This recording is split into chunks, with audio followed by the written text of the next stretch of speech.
Here is the voice of the working class, Rick Smith.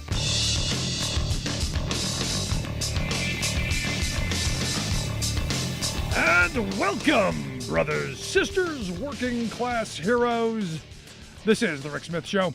Thanks so much for being here today on the big program. Lots to get to, lots to talk about. Another day, couple more shootings, more black people dead in the streets. This morning in North Carolina, a sheriff's deputy serving a warrant shot and killed a black man in the morning hours. Father of 10. I don't have all the details, even at this late hour. And that's a problem for me. The fact that this happened and information hasn't been as forthcoming. I think transparency, especially in this heated moment, needs to be right from the start, as quickly as possible. Information needs to be disseminated. Why?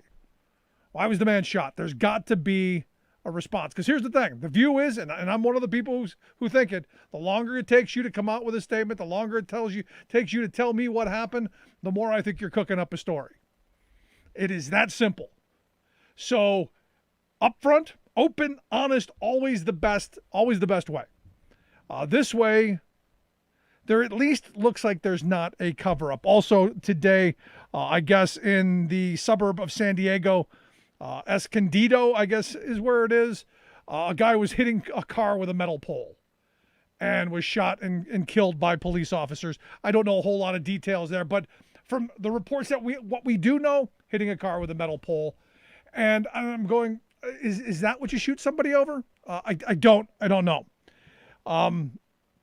But in the North Carolina thing, evidently, all of the information is going to be turned over to the State Bureau of Investigations, who will do their whatever, turn it over to the district attorney, who has promised accurate answers and not fast answers, which again leads me back to the point of I'm struggling because I want transparency. I want immediacy. Because in this moment, in this heated moment, where when another black person is gunned down in our streets by our police officers, immediately it goes to the very worst place. And I give credit, if that's the right word in this moment, to the police and the mayor of Columbus, where yesterday there was another shooting. They immediately came out with the video and said, here it is. Now, they did that because I believe it was I'm not going to use good shoot, because there's nothing good about what happened. Tragedy on all sides of this. There aren't. This is the problem with some of the things that we see in police work, especially when you look at the video of this girl, this 16-year-old girl being shot and killed, wielding a knife, about to stab another probably 16, 17-year-old girl. This cop had like 10 seconds. He got out of the car, and from the time he got out of the car, it was about 10 seconds until that girl was on the ground dying. He got out of the car, he walked around asking, hey, what's going on? A body is flying at him. A guy is kicking that girl, and he has that body flying at him, this attacker going after that girl, another girl wielding a knife, pushing her against the car, and he's got to process all this and identify the danger of that knife and the girl who's going to get stabbed.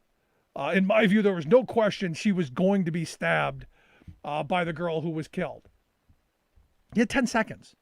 I am not going to sit here and second guess his decision, because I'll tell you, if I'm the girl that didn't get stabbed, I'm grateful, because he saved her life.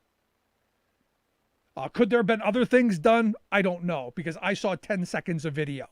I saw what the cops saw. And this is one of these moments where I'll be the first to tell you, I am critical of police.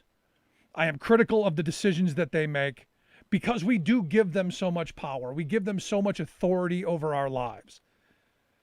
And we have to be critical, because that kind of surrender of our freedoms, of our liberties, that kind of power that we give them is pretty awesome power. And it's subject to abuse. And we have to hold them to account. And I've said a million times, I support the police when they're not wrong. And in this case, in the case in Columbus, he was not wrong. Under no circumstances do I believe he was wrong. And I think what we have to do in these moments is understand that it's a tough gig. There are no simple right or wrong answers here. You're quickly evaluating a situation. You're quickly making a split-second decision. And yes, your training is supposed to help you. But I'll tell you, I've been in situations. I worked as a bouncer for years. I worked in getting involved in conflicts for a number of years. And I tell you, I got out of it as quick as I could because nothing good comes out of it. But if you're dealing with heated situations and you're dealing with tempers and you're dealing with all of these problems, de-escalation is the first thing that you have to learn and you have to work on. But you've got to make split-second decisions. And you can't blink. You don't have time to sit back and go, well, maybe I should do this instead. Maybe I should go this route. You've got to make a choice. And it's got to be instinctual. And the cop in Columbus made that. There was no hesitation. Now you could say, well, that's all cops. Their first reaction is shoot to kill. And to be honest, I don't disagree with that. As my grandfather always said, his view was always, I'd rather be judged by 12 than carried by 6. I understand that if you're a cop in that situation where you're dealing with somebody who could at any minute take your life. I get that. And I do recognize that. But again, we give them so much power, so much authority over our lives that they have to be held accountable. They have to be held to a higher standard. And we also have to understand that there are so many societal problems and so many things that are going wrong that we have to deal with those things too. Sadly, in this country, and I've talked about this before, what's happened is all of our societal problems have fallen on the shoulders of law enforcement. Mental health, addiction, broken families, poverty, all of these things fall on the back of law enforcement because it all trickles down to the bottom. And we don't have policies that are going to change those things. I talked about the other day, the police reform that I would like to see is more community policing like in the neighborhood that I live in, where Joe the cop, he lives in the neighborhood. His kids are friends with your kids. You coached Little League together. You go to the same churches. You're part of that community. I think we need to be moving towards community policing in that manner. The Columbus shooting, there was one black officer. In my view, there should have been 3. That is a community that is overwhelmingly black. It should be the police department to respond to those calls should look like the people who are in those communities. And I know, but Rick, you're talking about we're a segregated society. And I believe that the makeup of your law enforcement should look like your community. It's that simple. And if people begin to identify with those cops in their community, I think things change. I think respect levels change. The other thing, and this has been a pet peeve of mine for a very long time, not everything is a federal case. Not every crime, not every situation is a life and death situation. Every infraction is not a federal case. Every slight is not a battle for respect or power in the streets. Everything doesn't have to be enforced. I go back to when I was a kid. Cops they didn't get involved in a lot. If they had to, they would get ticked off and they'd smack you around, and that happened. But most of the time, if you weren't killing each other, they didn't care. And I point to this situation in Perth Amboy, New Jersey, which has gotten some attention because the police there rousted a boatload of kids who were riding their bikes in the streets. Now, if you've been to Philly or you've been to New York or you've been to some city, even when I was a kid, you see these groups of kids riding their bikes, 20, 30, 50. The one I saw in Philly, a couple years ago during Netroots Nation was like 100 kids on bikes who just completely took over the street. The cops didn't want that. They pulled over some of these kids and they were kind of reading them the riot act. Hey, you don't have license for your bikes. Hey, we don't want to have to take it. That kind of stuff. And as I'm watching the video of these cops in New Jersey, I'm going, is that a big deal? Is it that important that you stop these kids and give them a hard time because they weren't wearing a helmet, or because they didn't have a license on their bike because they were from a different town, or because, hey, they were riding their bike in the streets, because they're not allowed to ride them on the sidewalk. So I don't know where they're supposed to ride them if they're not allowed to ride them on the sidewalk and you don't want them riding in the street. What's the harm? Well, the argument is, well, what if they get hit by a car? Well, when I was a kid, if you were on a bike and you got hit by a car, that was your fault. You were stupid. You shouldn't have gotten hit by the car. And this is where we come back to some of the things that maybe we need a little more common sense again. Around the ideas that if you do dumb things happen to you. And, well, that's your freedom and your liberty. Not everything is a crime. Not everything has to be enforced by police. We don't need Big Brother around us all the time. We're big boys and girls. We can do things for ourselves without the cop on the street corner. We can trust ourselves. And society can trust us. And when things bad happen, we're responsible for them.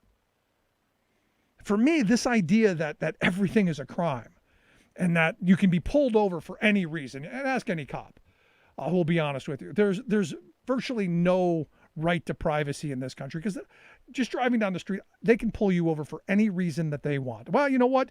You were a little close to the yellow line. Wanted to make sure you weren't drunk. You didn't use your turn signal enough. You were in the left lane a little too long. You had an air freshener dangling from your rear view mirror. There are hundreds. I saw you looking down. I thought you were on your cell phone. You weren't wearing your seatbelt. There are hundreds of reasons to interject into your daily lives. And I've had, my white friends say, well, if you're not doing anything wrong, why does it matter? Well, the thing is, I know black people who tell me the stories. Every time they go out, they get pulled over for driving while black because, they got the air freshener, or, they're looking down, or whatever. And every time they go out, they're pulled over and run through the paces. And eventually you get frustrated at that. All because we've got this idiotic war on drugs that's still going on. I've always been a believer of, if you want to take drugs, God bless you. That's between you and your maker. As long as your rights don't infringe on someone else's, as long as you're not sticking up the gas station to get the drug money, as long as you're not harming someone in your pursuit of whatever high you're going for, that is your freedom and your liberty. Go get it. We shouldn't have people kicking doors in at 6 o'clock in the morning and shooting people for reaching for the remote control because we thought they had drugs. We need to take that burden off the backs of our police departments. And we need to focus them where real crime does exist. We don't need nannies. We don't need babysitters. We don't need people to take care of us. We need people to protect and serve our communities. To be there when the really bad folks come out and want to do really bad things, and there are some. And in those moments when you need help, that society has someone to actually help you. And this is one of those things that, as a kid growing up, I never believed you called the police for help. And in fact, it dawned on me that I have called the police once in my life for some bit of help. And it's when my wife was pregnant with our first child. And I was on the road. She's like 17 months pregnant. Any day now. And this is one of the last trips I'm taking. I'm up in Massachusetts. I'm going to the hotel, and I can't get a hold of her. And I'm freaking out. So I call the police and I say, hey, can you go over and check on her? Now, we've got a Rottweiler. You might have to shoot the dog. Please don't. I'd appreciate it if you didn't, but I get if you have to. But can you check on her? Turns out she was taking like a 17-hour long bath. But hey, whatever she wanted during that time period, good on her. But that was the one time that they came and they didn't shoot the dog, thankfully, or her.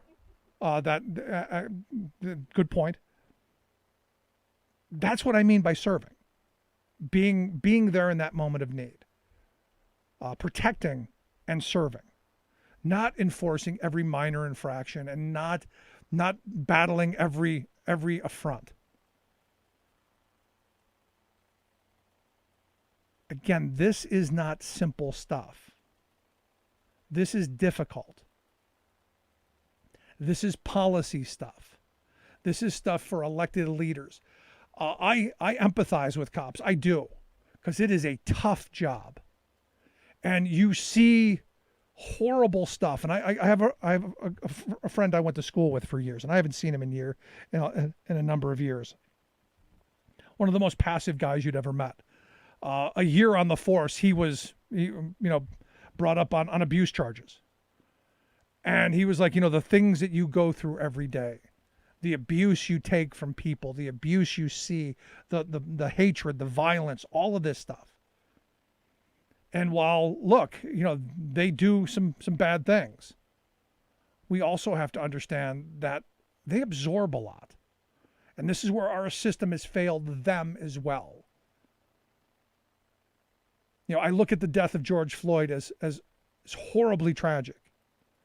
But the fact that the system allowed Derek Chauvin to exist and to become who he became is also tragic.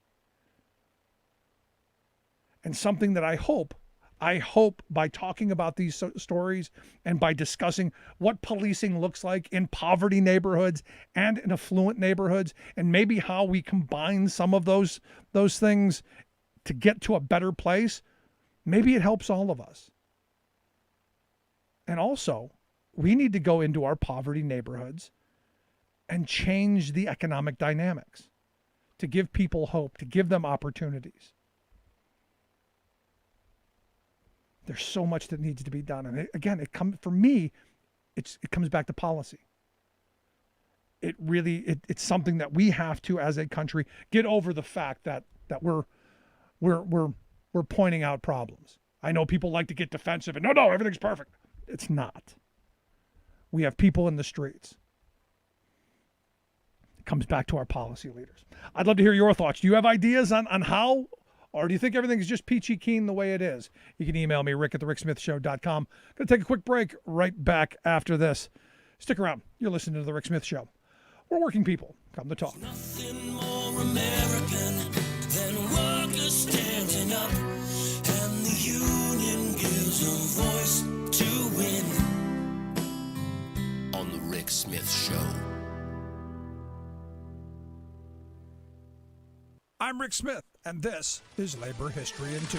On this day in labor history, the year was 1967. That was the day the Taylor Law went into effect in New York State. It was celebrated for granting public employees the right to organize and elect union representation. But it's also roundly criticized for stripping public sector workers of their right to strike. It was crafted and enacted in response to the militant, victorious New York City transit strike of January 1966. The Taylor Act amended key points of the 1947 Condon-Wadlin Act, which first prohibited public sector strikes in the aftermath of a teacher strike in Buffalo. But strikes persisted, and the act was seen as largely unenforceable. In the aftermath of the 1966 transit strike, New York Governor Nelson Rockefeller appointed a committee chaired by labor relations professor George Taylor to make, quote, proposals for protecting the public against the disruptions of vital public services by illegal strikes, while at the same time protecting the rights of public employees. In addition to granting the right to organize, the Taylor Act also establishes impasse procedures for dispute resolution, defines and prohibits improper practices, prohibits strikes by public employees, and established the Public Employment Relations Board. But public sector unions argue the law gives no incentive for employers to settle disputes or negotiate contracts in a timely manner or in good faith. While public sector unions have struck since its enactment, Transport Workers Union 100 was subjected to harsh fines in both the 1980 and 2005 transit strikes. During the 2005 walkout, TWU 100 was issued a $1 million a day penalty, its automatic dues collection was suspended, and its leader Roger Toussaint was jailed for 10 days.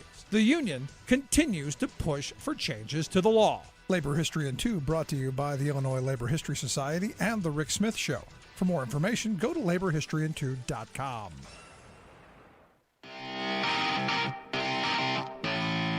Welcome back to the Rick Smith Show. Now, here is Rick Smith.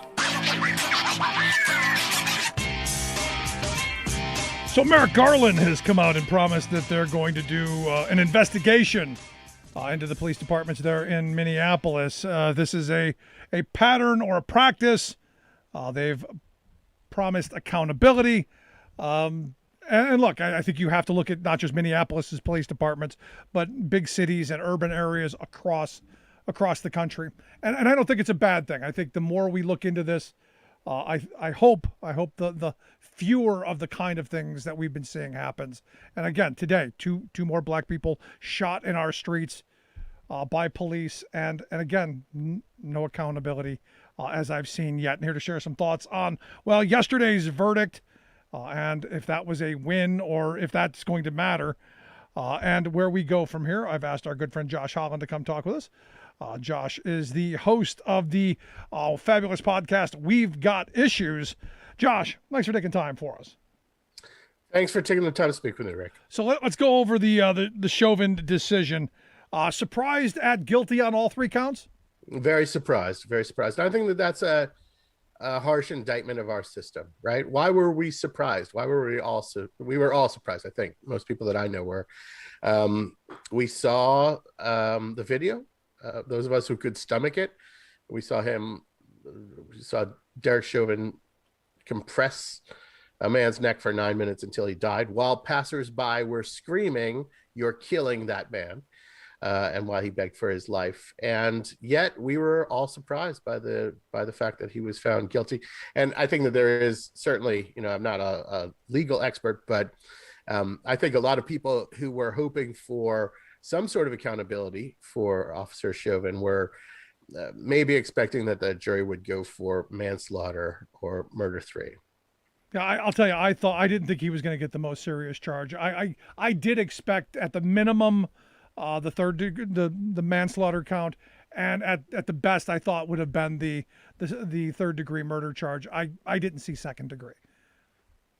I mean, we've been living in this country for a long time, so our expectations have been set by impunity, by years and years and years of watching police get off on these things. Usually, they're not even charged. Yeah, but the weird thing is minutes before the decision happens, you have another shooting in Columbus, of which I've said the cop was not wrong in this situation. It's tragic. It's horrible all the way around. But I'm curious your thoughts. How did you see the shooting in Columbus? I want to be cautious about this and not get out ahead of my skis, because I think that we do need a full investigation and know exactly what happened. It seems like, on the one hand, there was a justified use of force in that the girl who was shot was had a knife in her hand and was trying to stab somebody else. The full circumstances of that killing, I think we need to know more about before we rush to judgment, because this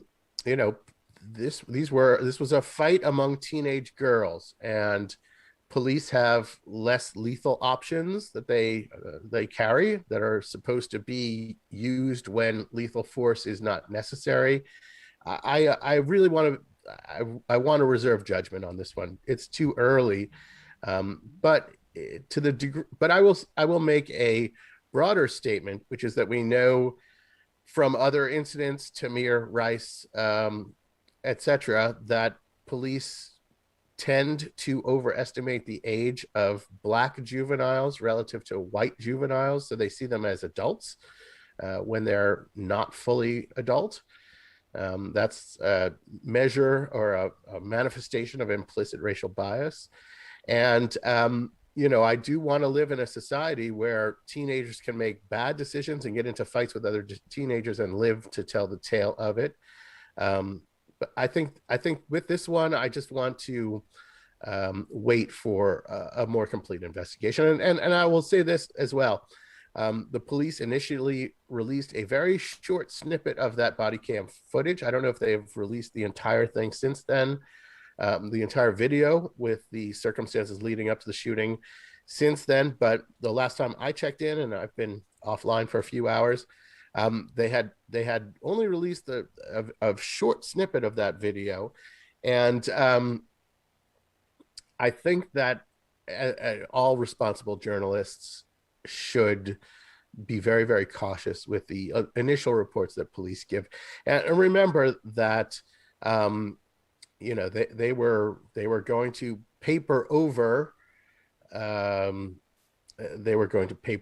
the killing that ultimately led to Derek Chauvin's conviction. Right, the initial statement was that a man had an altercation with police and succumbed to a medical problem. No, and I'm with you on this, but for me, Columbus coming out with that 2-minute video, almost immediately, and I want the videos immediately. I want this stuff to be transparent. I don't want to have to wait 6 months for an investigation, because it's always my view. The longer it takes, the more I'm seeing someone trying to cook the books. I want to be able to see it. And look, I look at that video. That cop got out of the car, and in 10 seconds, he had to identify a body flying at him with somebody kicking that woman, and a girl with a knife about to stab somebody else, identify the knife and make a decision within 10 seconds. I'm not going to second guess that decision. But as you point out, there are so many others, and you're right that there is an implicit bias, especially when you look at Fox News and Sean Hannity calling the kid in Chicago a 13-year-old man, while you've got Pam Bondi calling Kyle Rittenhouse a 17-year-old little child. There is a difference in how we view white and black children. That's right. That's right. I while I want to be cautious with that case, I think that we need to talk about some of the other issues that are involved in these cases, because it seems to me that, we have this overarching, the central problem with American policing, which is implicit and explicit racial bias, but it's not the only problem. It's not the only problem. And I think that there's a tendency to worry about, taking the focus off of that when we talk about other issues. And I think that one of the things that we're dealing with right now, that is really alarming to me, is this idea is a police force that is primed to believe that they are always contesting mobs of violent people who are set on burning down cities. This is a common theme on Fox News, on other conservative media. It's a war. And what we've seen in Minneapolis in the past days and weeks, leading up to the Chauvin verdict, is really a militarized occupation. Very, very aggressive policing, very, very aggressive policing. And you're seeing a spate. It's interesting to see the partisan difference in how people are responding to this real reckoning that we're having nationwide. Democrats certainly are criticized by activists for not being bold enough, but they are looking at this as a structural problem in policing. They are looking at various levels for ways to address that. And Republicans are passing bills in legislatures across the country, making it illegal, or making it much, much more difficult to protest. And legal to kill protesters. And legal to run over protesters. And I think that we need to really connect the propaganda about the Black Lives Matter movement to this phenomenon that we're seeing. Because look, the Black Lives Matter movement has been overwhelmingly peaceful. The people who have the reason to fear violence surrounding Black Lives Matter protesters are Black Lives Matter protesters and activists, because they've been the victims of most of the violence, including police violence, that have happened at these protests last year. And if you tune into Fox, they have a narrative that entire cities are being burned down and people are being killed in riots, and none of that is happening. It's a frightening alternative universe that they've created. There was a actual study by researchers at Princeton and an international database of conflict. And they found that, there were thousands and thousands and thousands. They identified over 7,000 protests, Black Lives Matter protests in the United States last summer. And most of them, 95% of them, were without violence. Most of them, police did not even intervene in. There were no police involved in. And when the police did intervene, they used weapons. Made it worse. Yeah, they used less lethal weapons over half of the time that they intervened. So you had all of these peaceful protests around the country. It was a broad, overwhelmingly peaceful social movement, very, very large. Perhaps the largest protest movement this country has ever seen. And it has run into a gauntlet of right-wing propaganda, really fascistic propaganda that justifies all sorts of abuses towards these protesters.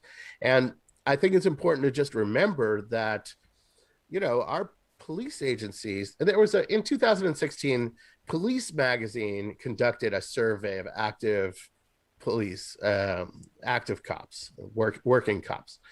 And it wasn't scientific because it wasn't random, but it was a very big survey. I don't remember the exact number. They surveyed like 10,000 police officers. And the police backed Trump over Clinton. I think it was 84-3. 84-3. So this is we look at this MAGA movement, and it's important to recognize that, and it's important and terrifying to recognize that the MAGA movement is armed and policing us in many places and to a great degree. Obviously, there are exceptions. I don't want to paint everybody with too broad of a brush, but when you're talking 84-3, breaking for Trump 84-3, I mean, that is a significant that's a significant skew. And these people are human beings, and they are going home and they are watching Fox News, and Fox News is playing, footage of things burning on a loop, and has been for a year and a half. So we can say, okay, in the real world, 95% of Black Lives Matter protests featured no violence and no property destruction, not even vandalism. And if you ask a lot of people who consume conservative media, they will tell you that these are all riots and that they've killed hundreds of people. And people are patrolling our streets who believe that. And I think that's a underappreciated factor in all of this. No, I think you're absolutely right. There are these two visions of what's actually happening, and one of them is total BS. So how do you get past this? I mean, because one of the things that I'm trying to do is have conversations with people who see the world maybe a little differently than I do, or differently than my listeners may.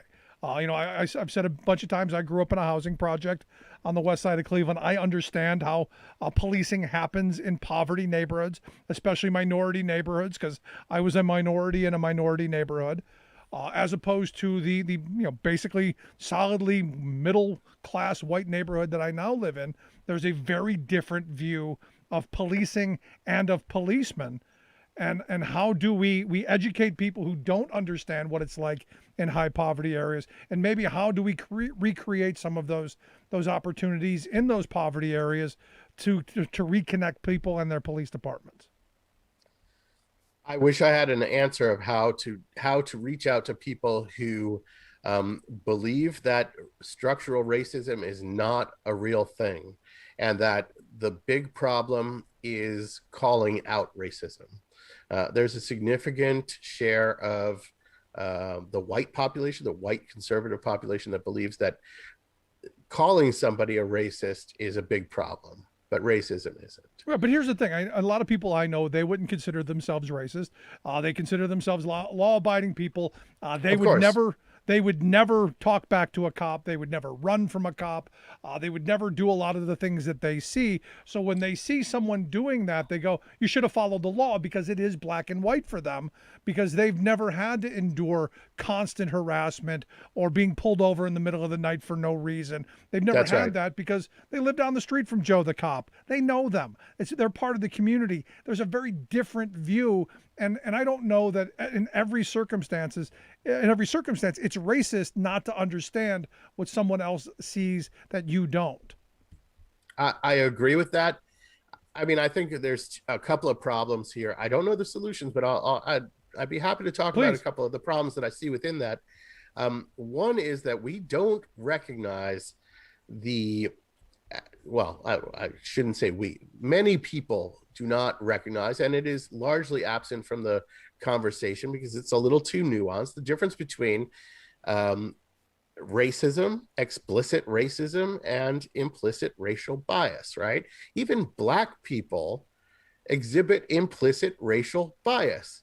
You don't have to be a racist. You don't have to have feelings of animosity towards people of other races to harbor implicit racial biases. They work in a subconscious level.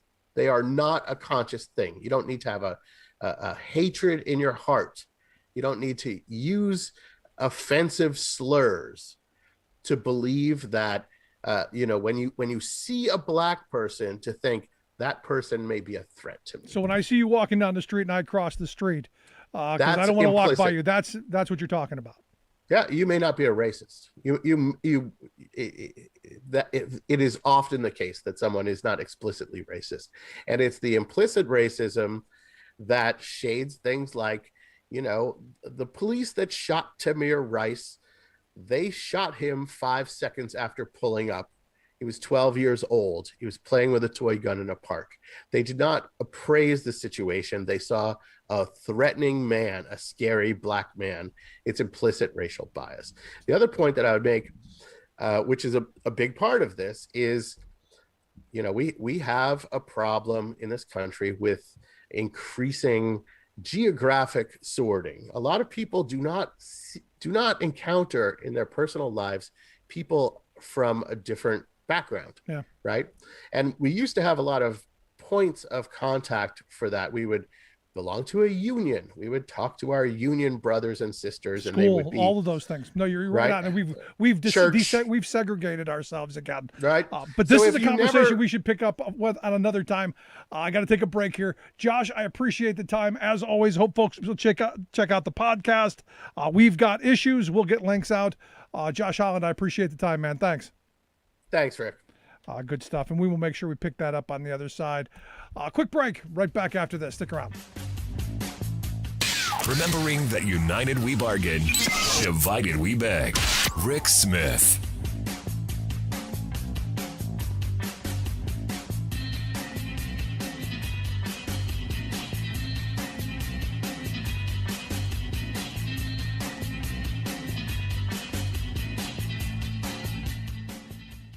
I'm Rick Smith, and this is Labor History in 2. On this day in labor history, the year was 1920. That was the day remembered in Butte, Montana as Bloody Wednesday, or the Anaconda Road Massacre. Butte was in the heart of copper mining country. By the turn of the century, Butte's population was 25% Irish. The Copper King of Montana was a man named Marcus Daly. He sat at the head of the Anaconda Mining Company. Workers simply called it the company. Hailing himself from Ireland, the County Cavan, the Copper King was known to prefer Irish workers. With the spread of electricity, copper wiring was in high demand.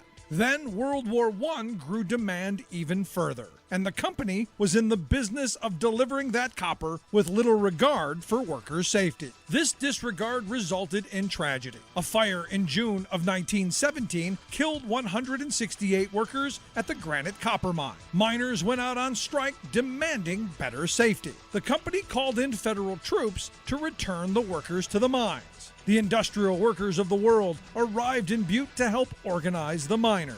unionization efforts were met with armed resistance from the company. Frank Little, an IWW organizer, was hanged from a railroad trestle. No one was held accountable. Finally, on April 19th, the workers had had enough. They went out on strike. 2 days later, hundreds of miners gathered in front of the Neversweet mine on Anaconda Road. They were met by Pinkerton detectives hired by the company. The company gun thugs fired into the crowd of workers, shooting many in the back as they tried to flee. 16 workers were wounded and 1 man died.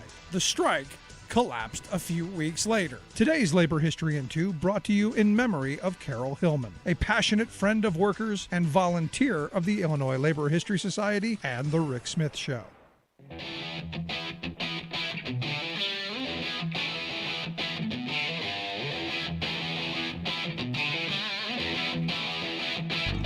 Welcome back to the Rick Smith Show. Now, here is Rick Smith.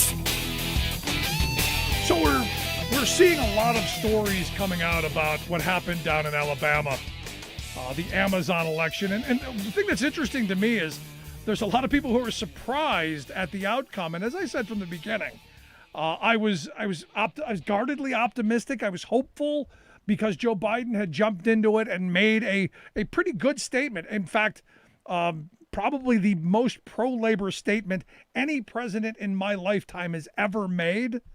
I thought that might give it a boost. I thought the resources and the attention and all of the spotlight on that organizing campaign could help. But you're dealing with one of the globe's largest corporations who spent something like $200 million to make sure that campaign did not go the way that a lot of us had hoped.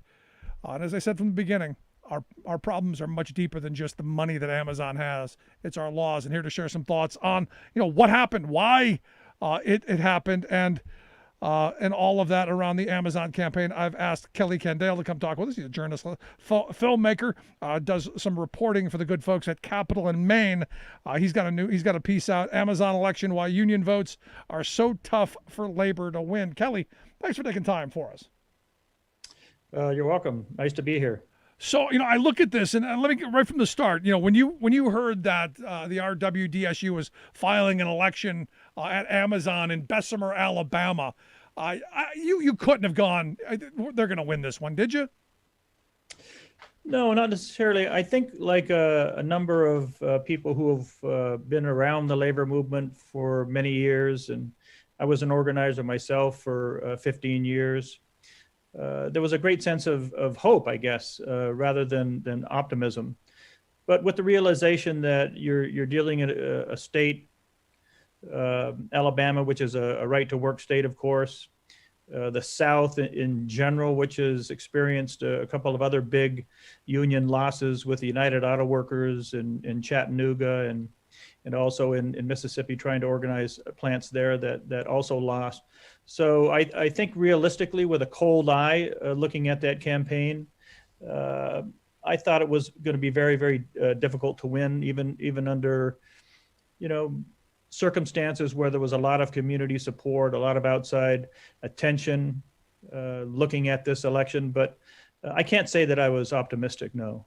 No, I was guardedly, because like I said, there was a lot of attention, and maybe, it would have boosted it. But I said from the beginning, not a snowball's chance, because our laws are so badly stacked. And what we saw, and what I hope people paid attention to during this whole very long, drawn-out process, were the legal and sometimes illegal things that Amazon and corporate America has been getting away with for decades, of captive audience meetings, constantly harassing people with signs on the bathroom stalls, people walking with sandwich boards, all of the things that corporate America and the union buster playbook has been doing to people for decades. Yeah, I think the central point that you make is just the power in the workplace that Amazon has, not to mention the power that they have in the community and political power that they exert, but the ability to threaten people and intimidate workers. And it's so direct with these captive audience meetings. And When I was down there talking to the lead organizers, toward the end of the campaign, the votes had basically already been cast, and I asked the guy named Joshua, who was the lead organizer there with the union. I said, "What has been the most effective tactic that Amazon used?" And immediately he said these captive audience meetings, where the employer can direct the employees to come in and sit in these meetings on work time and listen to managers and listen to these anti-union consultants assault these workers with predictions about what would happen if they have a union, because the law makes a distinction. The National Labor Relations Board laws makes a distinction between a prediction and a threat. A threat is illegal, and I'm going to put that in quotes, illegal. But a prediction that if you unionize, the company will leave, could possibly close down, is not illegal. Right. So by telling you, Kelly, if you unionize, I'm going to fire you, you're going to lose your house, your kids are going to lose their insurance, that's illegal. But if, I predict it's possible that you could lose your job, and, you'd really hate to not have insurance for your kids, and you'd really hate to live in a cardboard box under a bridge. That's legal. Right. And what greater threat can you say to a working person, a working man or woman, that we might take away your livelihood? We might shut down this place and move somewhere else. What greater threat, what greater intimidation do you have than that? Not to mention the fact that we could fire you, and maybe in 2 years, if you can prove through this cumbersome legal process that we did this on purpose, or we did this because you engaged in pro-union activity, maybe you'll get your job back. Maybe you won't, but who can wait 2 years or 3 years for the process to work out like that? And those are very, very serious threats that all workers face nowadays that want to organize, particularly in the private sector. Now, as you said, you were an organizer for years. I've done organizing work throughout my years as a union member, and it comes back to that. It comes back to, hey, it may not be a great job. It may not pay well. The benefits might suck. It may be, terrible working conditions, but at least I have something. And if I lose this, bad things. And employers play on that, which is why, again, we need major comprehensive labor law reform in this country to return to the days where my grandparents' generation, when they were able to build the most prosperous working class in history by saying we demand a right to negotiate. And they actually went through with it. This is before Taft-Hartley and all of the attacks that have come since. I say we need to go back to those days. Yeah, I mean, if you look at labor history and the state of organizing and the percentage of workers that have been organized in this country, that the peak of that period was the 1950s, and where roughly 38% of the private sector was organized. Now it's down to a dismal 6.3%. In the public sector, it's 35% or so, and that's illustrative as well. That if you look at the public sector, which I organized in, and I never lost an election, and not because I was a great organizer, or in fact I was poorly trained, I thought, but we didn't have an opponent. I organized the West Coast for the air traffic controllers 6 years after PATCO was busted by President Reagan, and our election wasn't even close. We won it going away, but we didn't have an opponent. We didn't have a campaign in the workplace where the employer was threatening to fire people, to close down the workplace, threatening their jobs and their livelihoods. And it's just illustrative that the laws are so stacked against workers that if we could change them, recent polls said 50% of workers would choose to join a union if they had a free choice to do so. But our labor laws don't give them that free choice, and they haven't, since the 1950s, basically, since Taft-Hartley, when the labor law said that the employer has the same rights in an election process and even greater rights as workers do. Which is, antithetical to what the NLRA originally stated, because the original NLRA, the National Labor Relations Act, the Wagner Act, gave no rights to employers. There's not a paragraph, a sentence, there's not a word that gives employers any rights, because they understood from the beginning that employers have all the rights. They set the conditions, they set the hours, they set the wages, they set when you cross that threshold, it is truly master and servant. And our law has inculcated some of that in other laws. What the Wagner Act did was gave us the ability to have something of a footing so that you could sit down and negotiate, which again, we need to go back and undo all the damage that these conservative corporate politicians have heaped upon us over the years. Yeah, I mean, if you look at the history of the Wagner Act, and David Brody is one of the great labor historians, and he wrote a wonderful essay in one of his books called The Representation Election. And he pointed out that early on in the Wagner Act, in fact, these representation elections didn't even exist. You know, most of the certification process took place through what they called card checks. You know, they didn't have these elaborate elections that the NLRB eventually set up, which stacked the deck against employees, particularly after Taft-Hartley, that gave the employer all the rights in the workplace to do these captive audience meetings and so on. So the last thing you want really is to have union organizing drives and this electoral process and all that stuff dealt with by attorneys. And that's basically what has happened, that this free right to association, which originally was in the Wagner Act, has been taken away by this elaborate bureaucratic bloodless death squad, as Tom Gahagan called it, the National Labor Relations Board. Yeah, they're no longer shooting us. They're no longer beating us with billy clubs on strike lines. Now they're just starving us with people in $1,000 suits and briefcases. By Right. denying us the ability to collectively bargain. And one of the things that I tell my conservative friends who have been trained like Pavlovian dogs to believe unions are bad somehow for them, why would you want the government to be involved in a relationship between you and your employer? I want the government out of it. I want them to make sure that we have equal footing, that we can negotiate, but I don't want them telling me what I can negotiate over and what I can't and what's at the bargaining table. That should be something left to me and the employer and to the workers and the employer. Right. And I think, the workers that I talked to when I was down there, I went right to the workplace right after I got off the plane. I drove right to the warehouse. And it was just fascinating because I drove up to the gate and there was a police car there. And it was a Bessemer City police car with a cop, basically, an off-duty cop sitting in it.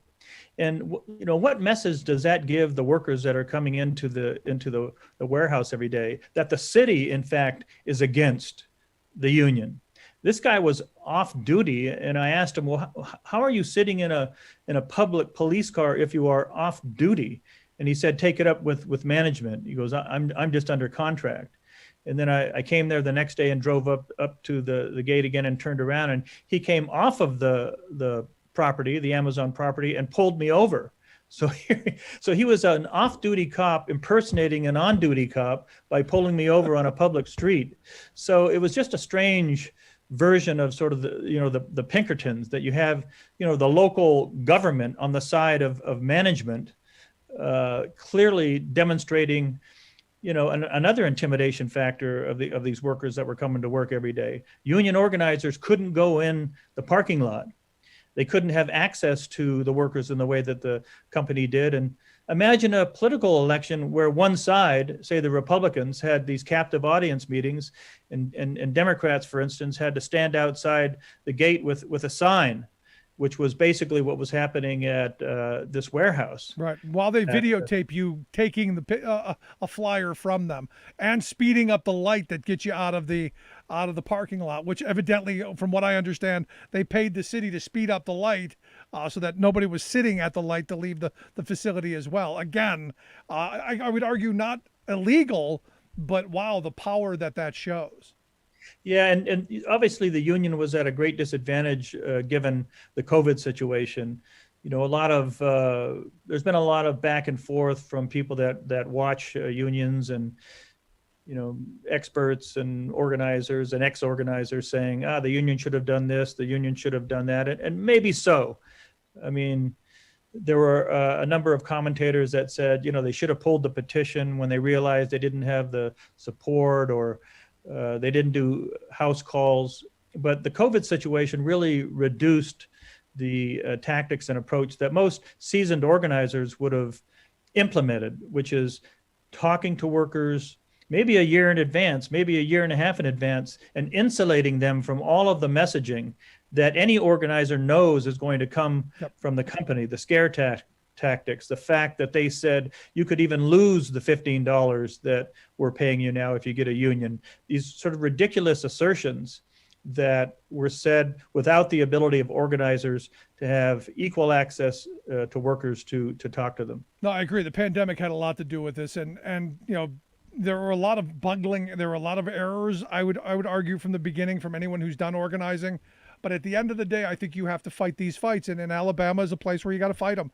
And I'm hoping this being the moment where politically we're talking about major labor law reform, comprehensive labor law reform, that this serves as that look, this is what happened to these people. This is the intimidation. This is the harassment. These are the tactics that all of us got to see really for one of the first times in my lifetime in the mainstream media.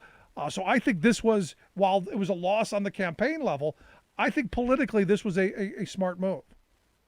Yeah, I mean, the attention that this organizing drive got from around the world was amazing. When I was there, which again was towards the end of the campaign, there were reporters there, 2 reporters from France, a reporter from Switzerland, a reporter from Italy. I mean, they came from all over the world and descended upon Bessemer and Birmingham, which is right up the road, to see what was happening there, because Amazon and Bezos has that worldwide reach. And if you could get a union breach in here, it was going to have tremendous implications around the country and perhaps even around the world. So you're right. It was just an amazing situation, a convergence of forces, political, social, economic.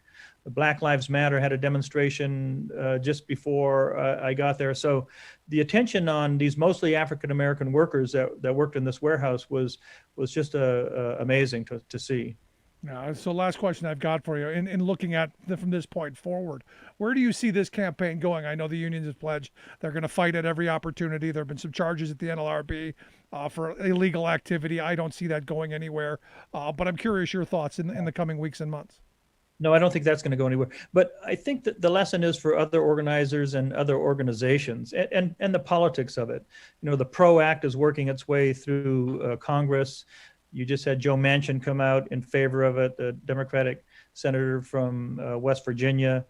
Obviously, it faces difficulty in the Senate. I mean, you have 2 senators from Arizona, for instance, Kristen Sinema and Mark Kelly, who haven't even come on board. Right. And in past attempts to pass labor law reform, frankly, it's been, Democrats who have deserted us when we had a chance to pass it. So I think got to get pressure on those 2 senators from Arizona, and then, hope to pull some Republicans who are pro-worker and see that. Yep. Raising up the boat for everybody is going to be important for our economy. It's going to be a long uphill slog. But Kelly, I appreciate the time. You do great work over there at Capitol in Maine. I hope you'll come back and talk to us again. Thank you.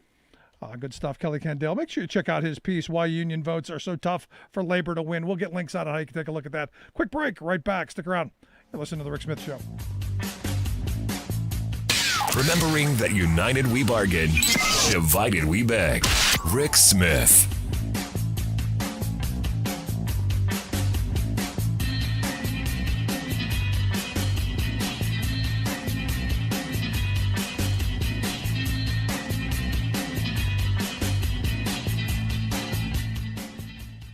I'm Rick Smith, and this is Labor History in 2. On this day in labor history, the year was 1894. The nation was in the grips of depression. Unemployment soared. Workers' wages and hours were cut dramatically in virtually every industry. Coal miners were especially hard hit. At a meeting in Columbus, Ohio, the United Mine Workers of America called for a nationwide strike. Even though the union had only about 20,000 official members, more than 6 times that many walked off the job. The strike stretched from Washington state to Alabama to the Appalachian coal fields. Violent skirmishes broke out when scab workers attempted to enter the mines and replace the striking miners. One such example occurred near Uniontown, Pennsylvania, where armed guards killed 5 striking workers and wounded 8 more. In 5 states, the militia was called out due to the unrest. Where the strikers were not able to turn away the scab labor, they employed a different tactic. They attempted to stop the delivery of the mined coal. In Illinois, for example, striking miners piled railroad ties and other debris on the railroad tracks to stop the coal trains from running. This interference with the trains meant that the federal government had the justification it needed to enter the struggle. A U.S. judge ordered an end to stopping train traffic. The New York Times declared the power of the federal government being behind the writ, all the force necessary to move the train will be used. The strike stretched on for weeks, but in the end, the strikers could not combat the coal mine owners, local militias, hired security, and scab labor. The strike was broken. The United Mine Workers faced a severe setback to their organizing that was not overcome for more than 2 decades. Labor History in 2 brought to you by the Illinois Labor History Society and The Rick Smith Show. For more information, go to laborhistoryin2.com. Like us on Facebook and follow us on the Twitters at LaborHistoryIn2. No longer just a parlor game, Monopoly is what's for dinner. Practically every commodity and every step in producing our family's most essential consumer purchase is in the tight grip of 4 or fewer global conglomerates. 4 chemical giants control more than 2/3 of the world market for commercial seeds. Tyson Foods and 3 other meat packers control 60% of the U.S. poultry market, while just 3 global packers control 85% of U.S. beef market and 71% of the pork market. 4 multinational grain trading powers control 90% of all grain marketed in the world. 2 conglomerates control nearly half of the U.S. market for tractors and other farm machinery. The biggest buyers of farmland are multi-billion-dollar Wall Street speculators, jacking up per-acre prices beyond what family farmers, especially young people trying to get into farming, can pay. Indeed, the largest owner of U.S. agriculture land is super-rich tech mogul Bill Gates, who holds land in a dozen states that would amount to nearly a 400-square-mile farm, bigger than 4 Seattles, the sprawling metropolis where he lives. President Joe Biden has been a lifelong policy minimalist, but when running for president, he at least recognized the need to combat corporate power, promising, quote, to make sure farmers and producers have access to fair markets. Rhetoric aside, though, there is at this point no sense that he and his inside team grasp the structural enormity of what's at stake, nor have they come up with proposals to do the heavy lifting necessary to free America from the monopoly yoke.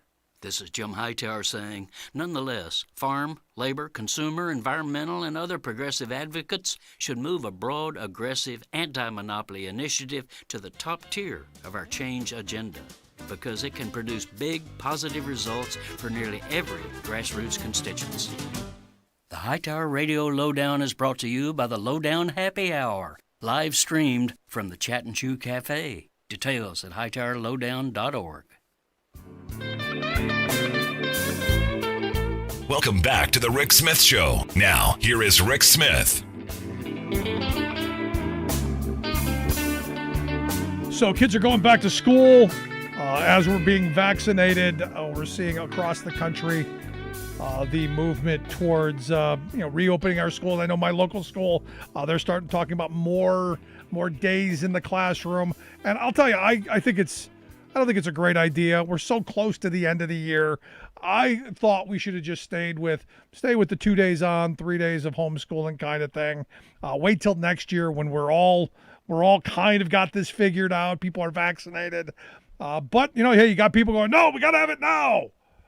Because our kids are gonna lose a year. And I'll tell you, I'm a little concerned. My youngest is in 6th grade. My oldest graduated, my middle child in his first year in high school. A little concerned that as they go through They're going to fall off. And the idea of learning loss is something that's been thrown out at us, which is why I've asked Russ Walsh to come talk with us. He's a teacher, literacy specialist, curriculum supervisor, and college instructor. He's got a piece out on learning loss and, maybe why our concerns and our fears are a little misplaced. Russ, thanks for taking time for us. Thank you, Rick. Good to be with you. So as a parent, I'll be honest with you, I'm a little concerned. It's been a year and a half. We've been going through this whole pandemic thing. It's been a solid year, little over. I worry kids not in school, maybe not doing the work they would have done. I'm worried that their future is going to be a little diminished. Misplaced or accurate concern?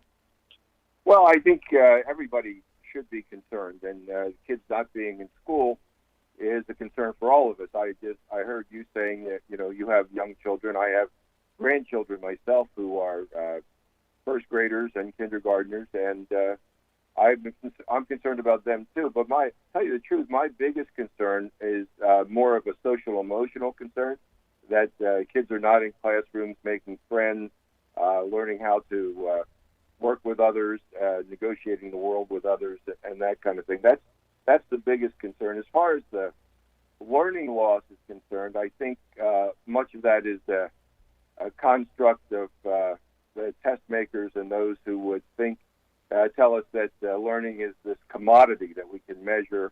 And I don't think the real learning is that. I mean, sure, you remember, of course, when after you left high school, maybe you forgot your high school Spanish in a couple of years, and we define that as learning loss, then, kids are all going to suffer some loss in that way. But as far as the real skills and the things that we know, that we learn how to do and process in school, I think we have a lot less to worry about there, because it's a little bit like riding a bike. If we don't ride a bike for a while, it might take us a few times back on the bike to get really proficient at it again, but with a little practice, we'll be fine. And I think we really need to worry about the social emotional support that the kids need.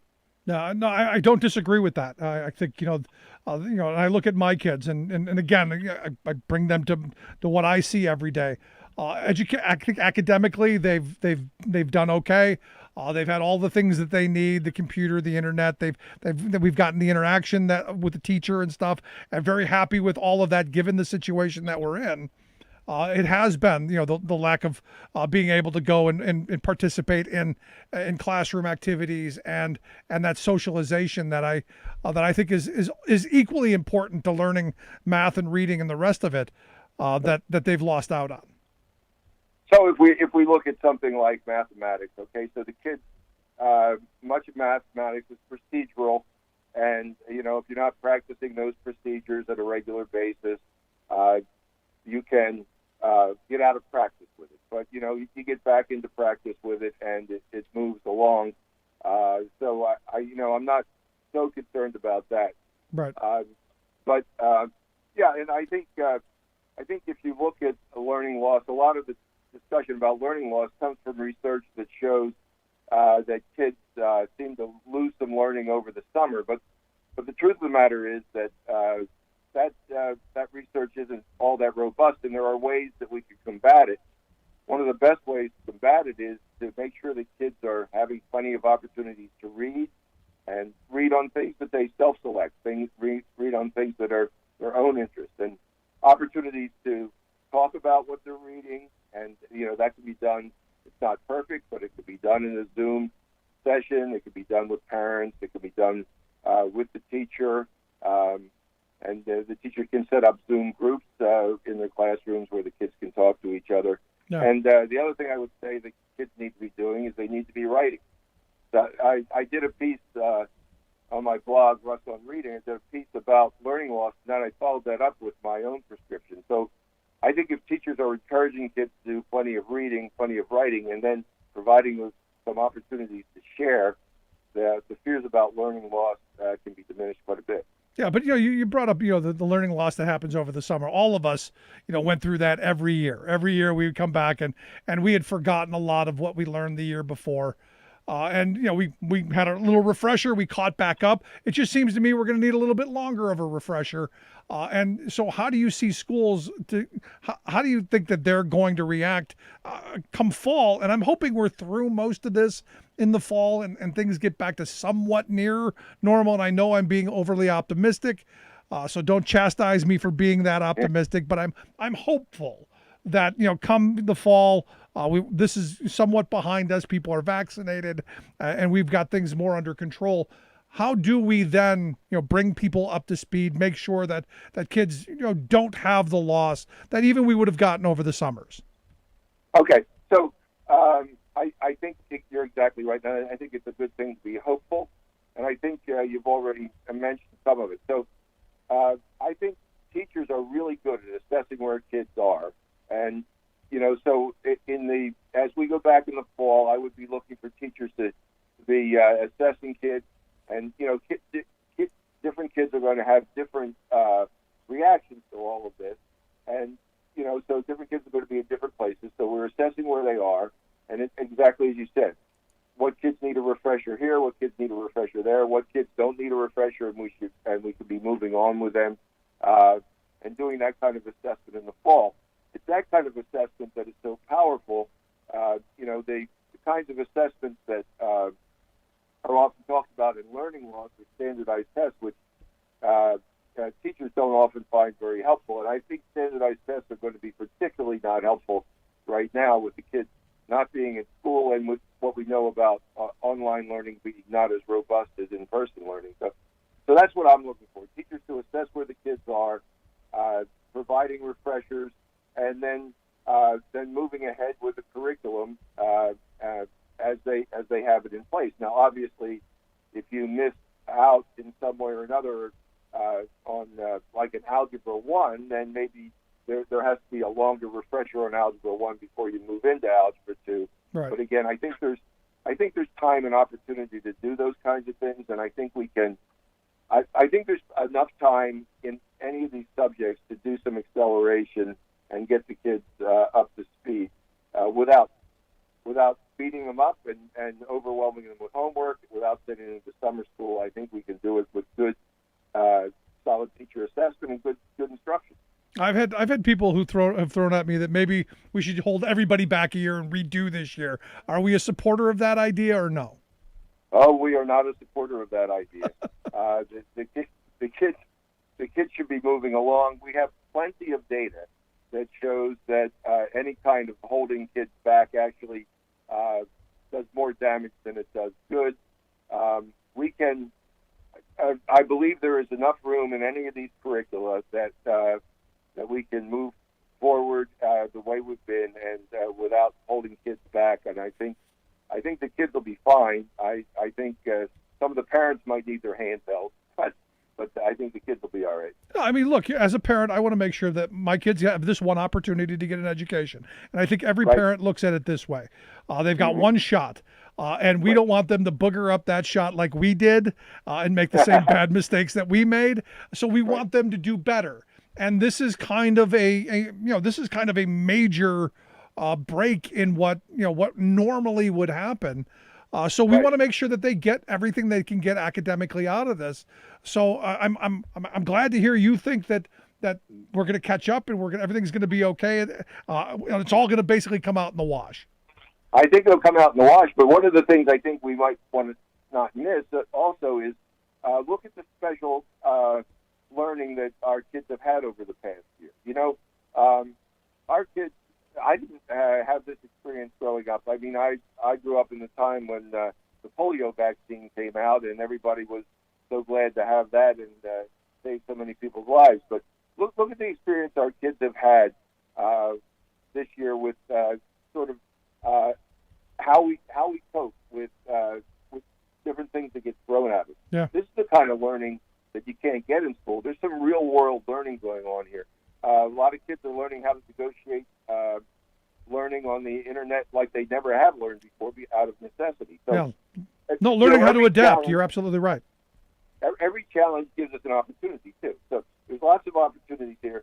I think there's been opportunities for families to get closer together, to spend more time together, and there's a lot of research that shows that that kind of family interaction can be very supportive of kids as they continue in their learning. So, if we look at these things as opportunities, I mean, I've been stuck at home for a year, and I took the opportunity to do some more writing and some more reading and things that I hadn't had the opportunity to do before. If we look at it that way as an opportunity rather than a loss, I think we're all better off. Yeah, I'll tell you the opportunity that I've taken from all this. A year and a half ago, I had some reservation and some concern that cyber charter schools were going to be a thing of the future. I'm not so concerned now because I think everyone has seen what cyber charter schools look like, and I don't think that that's an immediate concern going forward. I could be wrong, but everybody I talk to not thrilled with doing the online education thing. Well, we have a lot of data now, don't we? And we didn't really have a whole lot of data before, but we see the value of human interaction, which is something that many of us, veteran teachers have been arguing for, that the quality of human interaction is so important in the learning environment. And so, I mean, certainly online can provide all kinds of supports, and the research is wonderful, and having all of this, having the world at your fingertips like that is just fantastic. But, how you shape that and form that information into learning, it's a very social activity. Excellent point. Learning is social, so we need to get kids together with other kids in schools, and we need to have teachers facilitating their conversation. No, I'm right there with you. So the last line of questioning to go through then, because we've talked about the academic. You seem to be very confident that our kids are going to catch up and they're going to be okay. And I want to believe that, and I'm hoping I can believe that. The other side is social, and that's for me just as big as the academic, because to be a citizen, you got to figure out how to get along with others. And as you've said, we've kind of been sequestered in our worlds. Any advice on how we socialize more, how we get kids to do more, or is this kind of overthinking it on my part? They'll be fine. They'll figure it out. Is that the answer? No, I don't think it's the answer for every child. And different kids are going to react to this in different kinds of ways. I think we need to be very aware of our own children and our own family, and just how are they responding to all of this. What are their anxiety levels? Do they need to talk? Do they need some counseling? I think we need to look closely at that. I think actually more closely at that than the whole learning loss construct is this social concern. So I think we need to monitor that closely, and when opportunities arise for some social interaction, to try and provide them. And that's the biggest reason to me to get schools open as soon as we safely can. And still, I mean, none of these things make any sense unless the kids and the teachers are safe in the classroom. And like you, I'm hoping that in the fall that happens and the kids are back together again. But up until that time, no, I think it's a serious concern, and I think we need to be watching our kids, seeing how they are responding to this, making sure that they're not closing themselves in their room for inordinate amounts of time, making sure they're getting some fresh air, making sure they're getting some mom and dad time, taking out the board games and doing some socialization around the dinner table. That seems to me to be something we need to be aware of, need to be doing. I'm right there with you. And when things come back to somewhat near sane, maybe a little safer, get back into those social situations and go from there. Yeah, that's what I'm hoping. I'm hoping everybody gets vaccinated. I hope these variants don't overwhelm us, and that in the fall everybody's back to something close to normal. We will see how this plays out, but I'm glad to hear that you think everything's going to be okay. Allay some of our fears that our kids are going to fall behind, because I know most parents I know, we were worried about our kids, worried that they're going to miss this opportunity, but I'm hoping that everything's going to be all right. Russ, I appreciate the time and the thoughts. Great talking with you, my friend. Thank you very much, Rick. Take care. Look, I think we all are kind of in the same world. I want to make sure that the kids get the best education they can, that they have the best opportunities, and that they don't fall behind. And we'll see. We come back to the reality that kids are resilient. They'll bounce back. As I say all the time, I don't do roof work anymore because I don't bounce like I used to because I'm older. Kids bounce back. They bounce well. At least I hope so. Love to hear your thoughts. You can email me, rick@thericksmithshow.com. Do you think it's a problem? Do you think academics is more important than socialization? Maybe if we socialized more, maybe if we got along better, we wouldn't be shooting each other as often. Or maybe if we didn't have as many guns. Just a thought. Gonna take a quick break. Right back. Stick around. You're listening to The Rick Smith Show.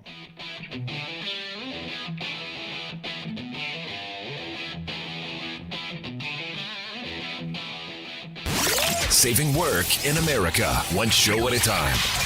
The Rick Smith Show.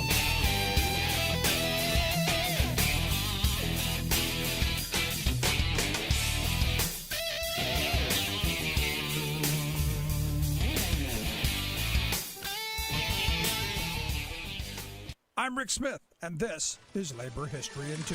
On this day in labor history, the year was 1967. That was the day the Taylor Law went into effect in New York State. It was celebrated for granting public employees the right to organize and elect union representation. But it's also roundly criticized for stripping public sector workers of their right to strike. It was crafted and enacted in response to the militant, victorious New York City transit strike of January 1966. The Taylor Act amended key points of the 1947 Condon-Wadlin Act, which first prohibited public sector strikes in the aftermath of a teacher strike in Buffalo. But strikes persisted, and the act was seen as largely unenforceable. In the aftermath of the 1966 transit strike, New York Governor Nelson Rockefeller appointed a committee chaired by labor relations professor George Taylor to make, quote, proposals for protecting the public against the disruptions of vital public services by illegal strikes, while at the same time protecting the rights of public employees. In addition to granting the right to organize, the Taylor Act also establishes impasse procedures for dispute resolution, defines and prohibits improper practices, prohibits strikes by public employees, and established the Public Employment Relations Board. But public sector unions argue the law gives no incentive for employers to settle disputes or negotiate contracts in a timely manner or in good faith. While public sector unions have struck since its enactment, Transport Workers Union 100 was subjected to harsh fines in both the 1980 and 2005 transit strikes. During the 2005 walkout, TWU 100 was issued a $1 million a day penalty, its automatic dues collection was suspended, and its leader Roger Toussaint was jailed for 10 days. The union continues to push for changes to the law. Labor History in 2 brought to you by the Illinois Labor History Society and The Rick Smith Show. For more information, go to laborhistoryin2.com. Welcome back to The Rick Smith Show. Now, here is Rick Smith. I keep putting hope into the fact that, I want to believe that we're going to get vaccinated. I want to believe that we're going to get to the other side of this virus, of which, interestingly enough, there are still people who are going, no, it's all a hoax. It's no big deal. Oh, we've overreacted. And then you see Ted Nugent, who, again, it was a hoax, didn't matter. Now talking about, I've got it, and it's horrible, and and who knows, maybe he doesn't even make it through. Now it's real. Same thing with Sarah Palin and others. Oh, now it's real. Now that I've got it, now it's real. And then that's one of those weird things. Now that you get it and you have to suffer through it, now it's real. But when it's somebody else's problem, when it's an abstract, it's all a hoax. And this is one of those weird kind of spaces because I think, come the next couple of weeks, months, as the vaccine becomes more available, we're at 200 million people being vaccinated already in a country of 330 million. So we're almost two thirds of the way there, which means it's the last bit of the most recalcitrant, the hoax class, the MAGA people, the Trump voters, basically. They're the ones who are, no, the anti-vax nitwits. It's them who's going to, I'm not going to get vaccinated. I don't have to. I have freedom. I have the freedom to do what I want. I look at this story from Kentucky. New York Times has a story of this nursing home in Kentucky, where one worker, one guy, one person, decided not going to get vaccinated. I'm special. It's my freedom, my liberty. If I want to go without getting a vaccine, my thing. Evidently infected 26 residents of this nursing home. They're right. It's their right to not be vaccinated. And this is one of those things that I talk about all the time. You have the right to do whatever you want to do unless your right infringes on my right or others. So this one person set off this chain of 26 residents at this facility being infected, 18 who had already been vaccinated. And evidently, there were a bunch more healthcare personnel who were infected. 4, I guess, who had been vaccinated as well. 2 of the unvaccinated residents evidently died. So this is one of those things where you go, do you have the right to say, I'm not going to do it, and then be able to go into the public spaces, such as an employment situation, and assert your right in that space where you're going to affect your coworkers in a nursing home vulnerable population of residents? And what is the law going to be going forward? Because I don't know that I support mandatory vaccinations. I don't know that I'm in the camp of we're going to make you. We're going to grab you. We're going to have the police come to your house, kick in the door, throw you to the ground, and just jab it in your arm. I'm not in that camp. I know some people who think we should be doing that. I'm not there.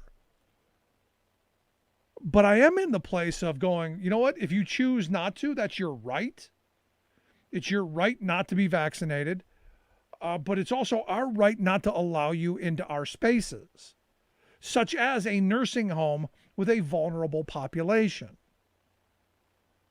And this is where the freak out on the right wing over these vaccine passports, which again, not thrilled with, but I understand.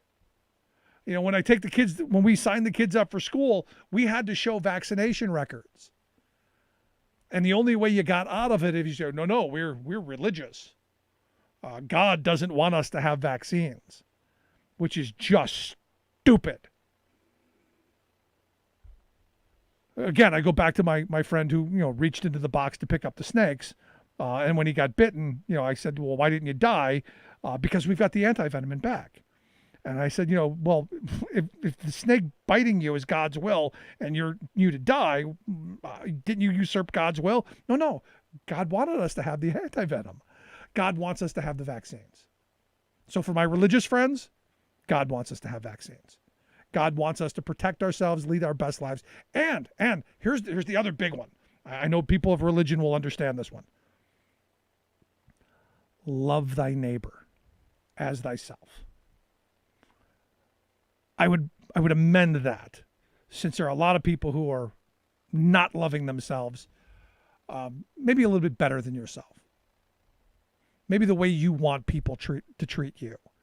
And I look at this vaccine as one of those things.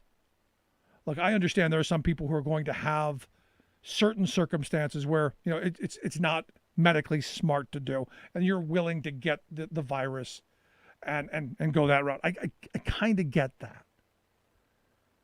But that's a very small population. Most of the people I know are just, well, I read it on you. I saw it on YouTube. Some guy, some Cletus or Cooter, on YouTube came up with a video that he saw. This is why we can't do it.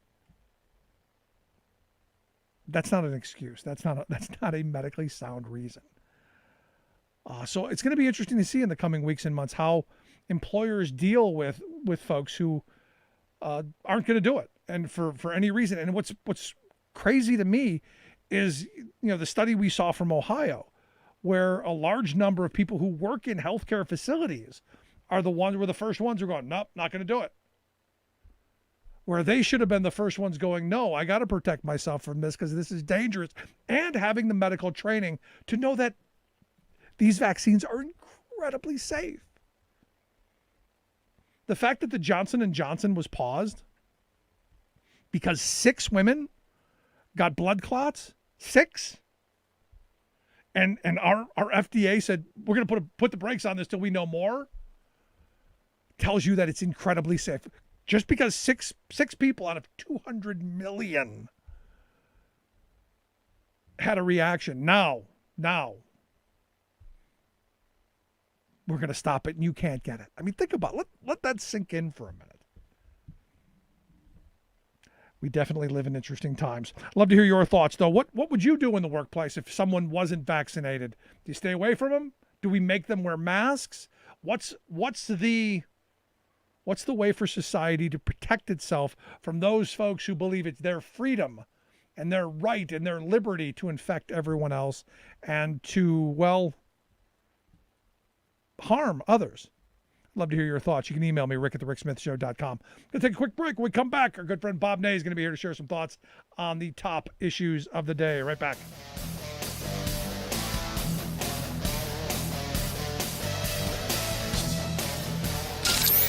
Waving the flag of freedom for people, not corporations. Rick Smith.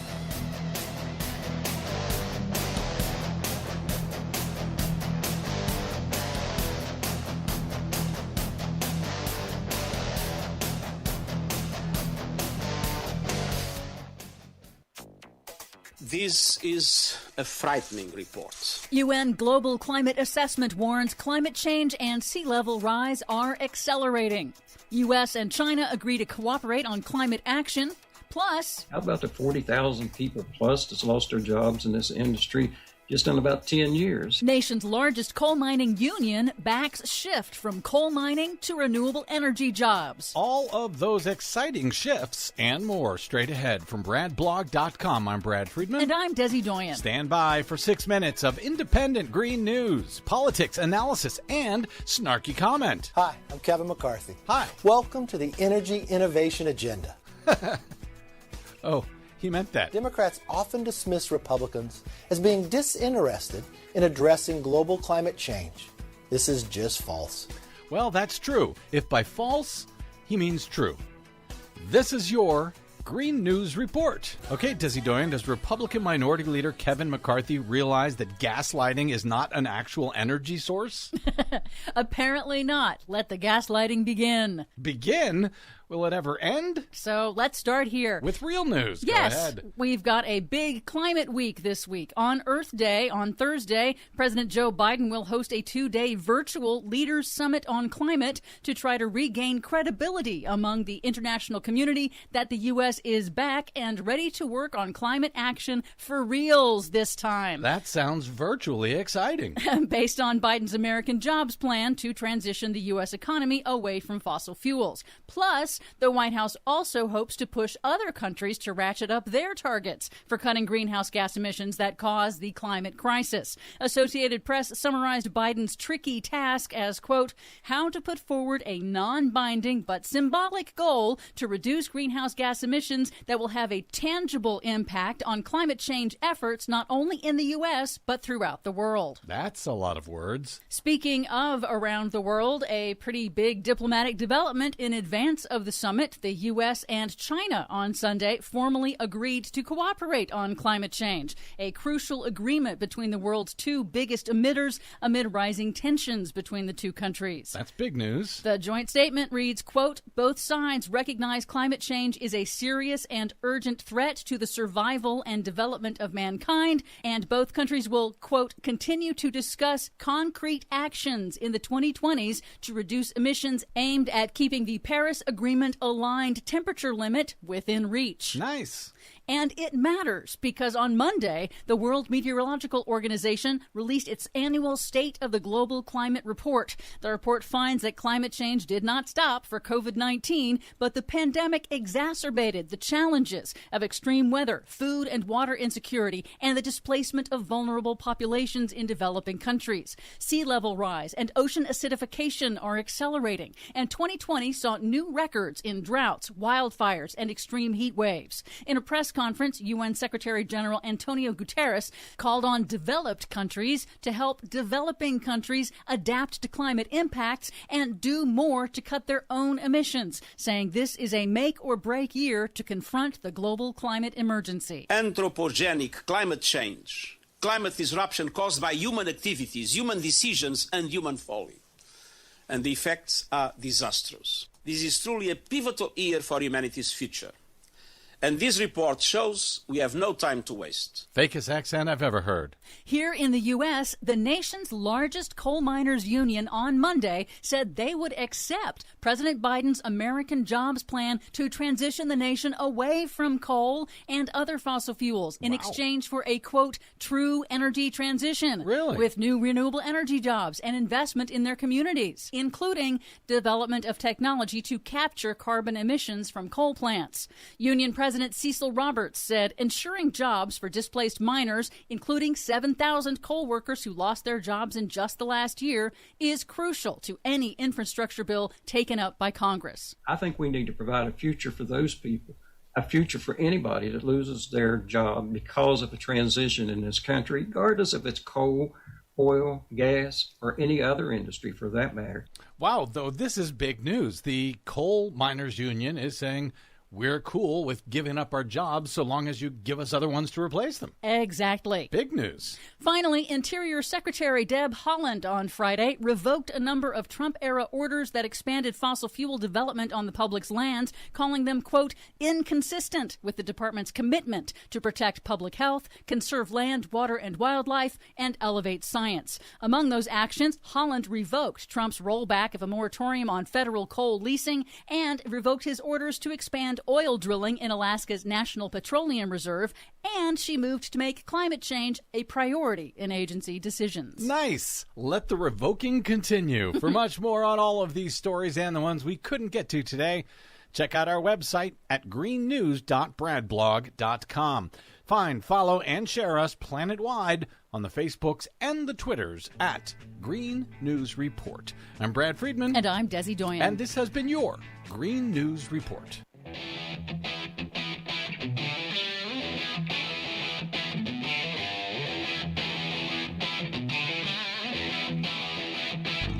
Welcome back to the Rick Smith Show. Now, here is Rick Smith. I gotta say, I don't know why the Democrats keep going back to Joe Lieberman. Can't we just leave him alone? Jeez. Well, evidently, the Senate Democrats are bringing Joe Lieberman.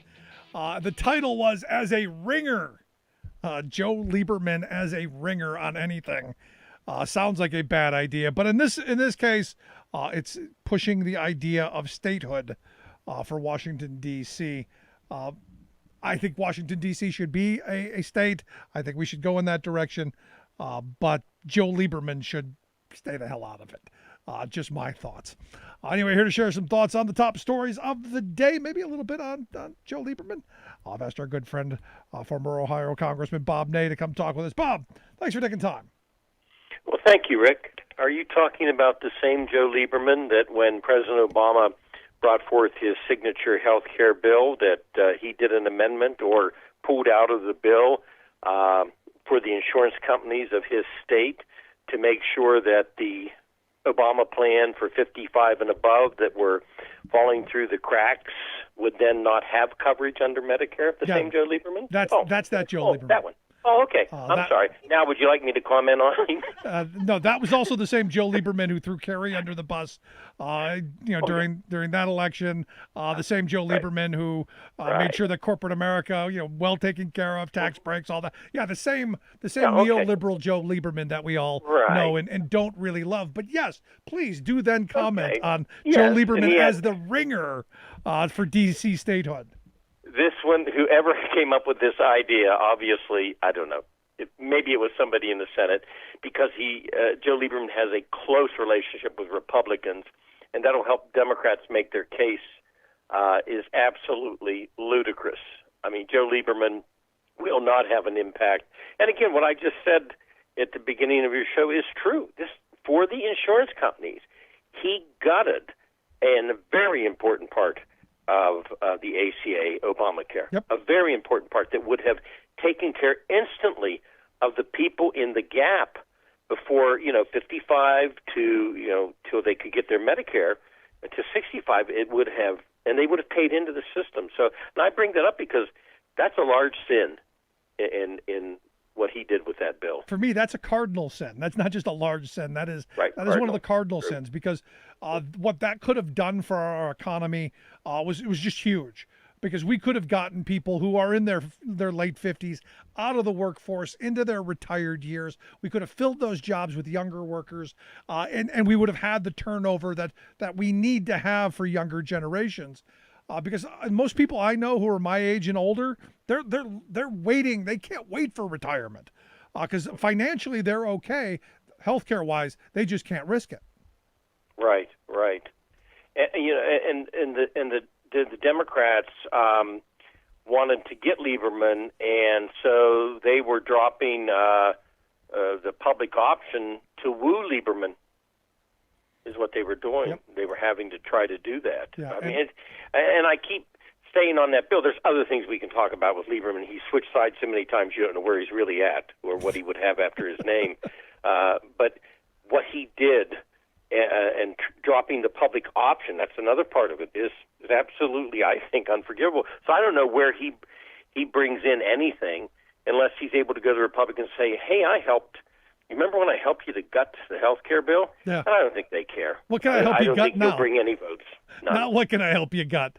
And look, all bringing Joe Lieberman up does for me is enrage me and other progressives and liberals and people who do remember those things, because the neoliberal wing of the Democratic Party has been basically the death of the working class for decades now. So to bring him out in something that I support, like D.C. statehood, that Republicans, I guarantee, are dead set against, I don't see how it's helpful. Right. And at the time, he said, his quote was that if the Medicare buy-in for 55 to 64 is out, and there's nothing similar, then he's getting, his quote was, if I remember right, is he's getting towards the position that he's ready to vote for the health care reform. Yeah. So that in itself, why would you want, as a Democrat, can't you find somebody else in this large country, instead of having the guy do your bidding that gutted the main provision, really, of the ACA? No, I'm with you. I don't see any upside for Democrats on this one. I don't know why we keep going back to these retreads. Some people like Joe Lieberman. I don't get it. I don't get what it is. There must be dirt or something. He must be on retainer and we're already paying him. I don't know, but it's just bad, because here's the thing.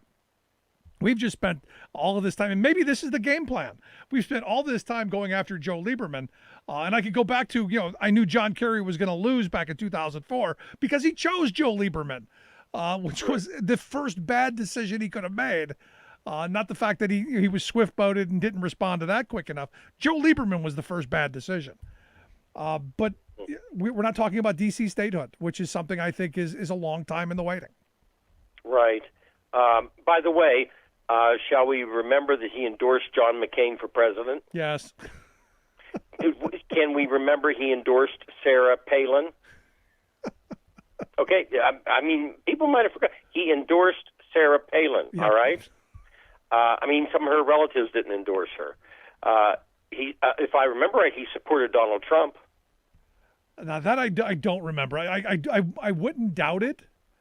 But, at the end of the day, I don't call him Traitor Joe Lieberman for no reason. Mm-hmm.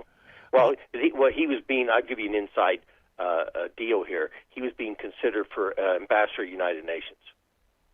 Oh, for the love of... I remember these, because I am not a personal Joe Lieberman fan for what he did in the ACA bill. I was 55, 56 with no insurance. Right. That could have helped you.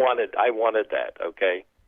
So anyway, I mean, we can go over his whole list of everything, but again, just for the optics of it, Joe Lieberman walks in the Capitol and he has a handshake with Chuck Schumer and then runs over to Mitch McConnell and they have breakfast. This brings no votes. This brings nothing. And to me, it shows how badly the Democrats understand how the game is played and the optics of the game. I just, but again, what you've got is Tom Carper, who's at the front of this, along with Gary Peters from Michigan. Evidently, Peters is going to hold a hearing on D.C. statehood there at the Senate Homeland Security and Government Affairs Committee. I guess Lieberman's going to testify as how this is going to go. I don't see Lieberman being any help. Connection. Somebody's making $1 somewhere. I don't know where. Somehow, it's D.C. Maybe it's the people who want to crush D.C. statehood. That's true. That's how they've pushed him in there. Let's put him in there and we crush it. Because look, conservatives don't want it because it's going to mean an extra 2 senators, and it's going to mean that they're in the Senate. You're probably going to get 2 Democratic senators, which is why they're dead set against it. Correct. Which is why it doesn't go anywhere. Exactly. So let me ask you, how if let's say in the perfect world, if there was an opportunity, and I think there should be, I don't think it's going to happen. It's nice to talk about, nice to push, makes us all feel good that we're talking about expanding democracy and giving people the rights and representation and all of that. I don't think it's going anywhere. But if it were, what would be the process to get this through to create another state? Well, I think it would be. I don't know the exact legal process, but I think it would have to follow. If it's going to be statehood, it has to follow what every other state has had to follow. Alaska and Hawaii being our last 2 states, and you've got to have a sign-off process with statehood. Right. So it's an admission to the union. So they would have to have the vote.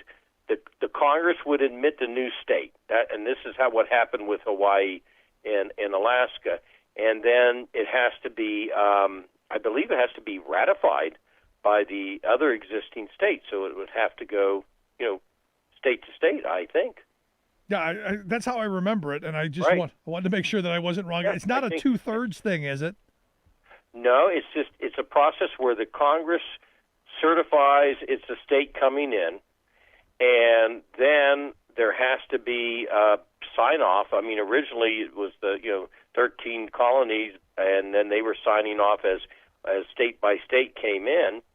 But I believe that's the process. Yeah. I mean, I'm not up on that. I should be, but all we've ever talked about is whether Congress will admit Washington D.C., the District of Columbia, to the United States. But I think there's a process after that. Yeah, Republicans are never going to let it happen. I don't believe so. They're going to block it at every opportunity because it's going to be another House seat that's going to go to a Democrat and 2 more Senate seats, and they're not giving up the power of how tilted the Senate is towards conservatives and Republicans. They're never giving that up. Right. It is that simple. Let's move along. You're from the Columbus area. You had a shooting yesterday in the minutes before the Chauvin trial. What kind of reactions going on in your neck of the woods? Well, there's a couple of things going down. There were some protests and I'm 30 miles from Columbus. There were some protests up at the campus and also downtown. Nothing with violence, but just protests. So I wanted to make that clear. And now with the mayor, he's made some statements, and so have basically everybody involved, that this is a tragedy. But they are saying, let's look at all the facts. The statement made basically by the administration in Columbus was, we don't want to move too fast, but we want to move with accuracy and speed. In other words, they weren't going to come to a conclusion in one day. There's body cam video of this. And so what I read into it is, people want to see the exact, nature of what happened because supposedly the girl that was killed was attempting to stab another girl. Now, there'll be other questions. 3 shots were fired. Should it have been 1? I mean, there's going to be a whole series of things. Was she actually going to stab the other girl? So, again, everybody's, I think, within the police department and the mayor are being cautious not to choose a side on this either way right now, which I think is probably best. Overall, though, I mean, it's horrible. It's tragic. tragedy. And it's a tragedy. It's a teenage girl. It's a tragedy. And it's one of those things where, I wouldn't want to be in that guy's position. I wouldn't have wanted to, within 10 seconds of getting out of the car, have to make a decision on, do I take someone's life or not? Well, and there's another issue here, too, and I'm not making a judgment on this because there's a lot of unknown facts that would be extremely wrong for me to do that, but there's going to be a question, of course, when they look at this is, when the police officer was attempting to stop her, if she was going to stab the other girl, could a taser have been used instead of a gun? What were the amount of feet that the officer was away from the girl? There's a lot of questions like that that are going to have to be answered. Yeah, but here's the thing. A taser doesn't work all the time. I'll tell you, and this is the position I've taken. If I'm the girl in pink, I'm grateful that I didn't get stabbed. Of course. I mean, that's the other end to it. So again, I think that there are people who were pushing the mayor to make a decision that this was a wrongful shoot, but I think he's taken the right position. Look at it, obviously completely by the facts, and it's not to be rushed, but it's to be done, as speedily as possible, but with all the facts laid out. Yeah, but I think he took the right position. Something has to be done. I mean, there are too many the black and brown people who are being shot by police in our cities. Every day it seems like there were 2 today, one in North Carolina, one in California. It just seems like, I guess I should pose this as a different question. Is it that it's more frequent, or is it that we're now just, because of this instant media that we're living in, we're now seeing it more often? I wonder which. Well, I think both. Basically, black children, according to this is according to studies, black children are 6 times more likely to be shot to death by the police. 6 times more likely. There's some statistics there. Part of it, is more awareness. I've also seen videos. There's a famous video of a guy on a motel floor begging, and he was shot because he didn't comply with how he tried to put his hand out, and he was white. I mean, it's there's all kinds of cases out there. But if you look at statistics, again, black children are 6 times more likely to be shot to death. Is there anything? I mean, it's my view. Through policy, through smart retraining, through doing other things that we can somehow fix this, or am I just being too hopeful?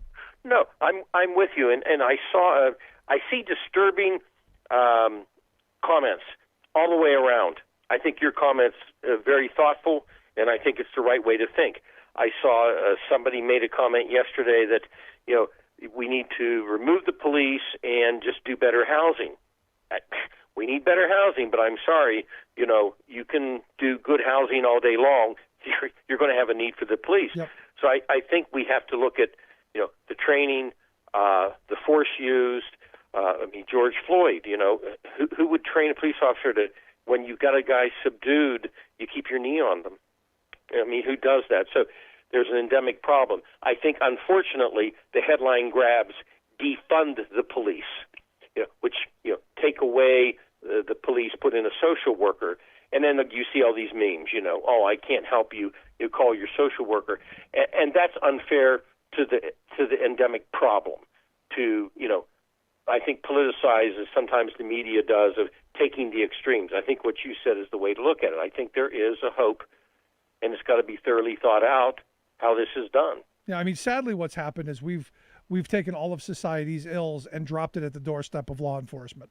From closing state mental hospitals like we've done here in Pennsylvania, to our addiction crisis that we don't deal with, to mental health, addiction, petty crime like the war on drugs, all of these things, the minor enforcement of every single thing that happens, where you're constantly interjecting police into people's daily lives that we didn't do years ago. I think we can do things smarter and we can have different outcomes. But ultimately, as I've said from the beginning, I support the police when they're not wrong, and we need to give them more resources to do things in different ways, and everything isn't their job. Correct. And training, I live in an apartment complex. We had a situation where a neighbor got mad at another neighbor. There was no exchange of anything, but they called the police because somebody was cutting the grass near them. And the police actually come. In fact, one time I asked the policeman, why do you come out for this? And he said, well, we have to. Yeah, they got called. Yeah, they got called. And this is where, this is where I go, not everything has to have a policeman involved. Can't we just get along? Correct. I mean, so there's ways to improve this. There's ways to change it. But again, when you look at the extremes, and you're right, what society expects the police to do, it's just not the way to solve it. No, I'm right there. And again, it comes back to, for me, it comes back to policy, and it comes back to having honest discussions. And you brought up housing. A big part of our policing problem is in places where this stuff happens more frequently, and in minority communities, they're generally high poverty communities. We haven't done enough. Look, I would love to see, instead of a war on drugs, there to be a war on addiction, and another war on poverty, to where we make people's lives better, give them hope, opportunity, jobs more than anything, and the ability to say, look, I've got a future. Mm-hmm.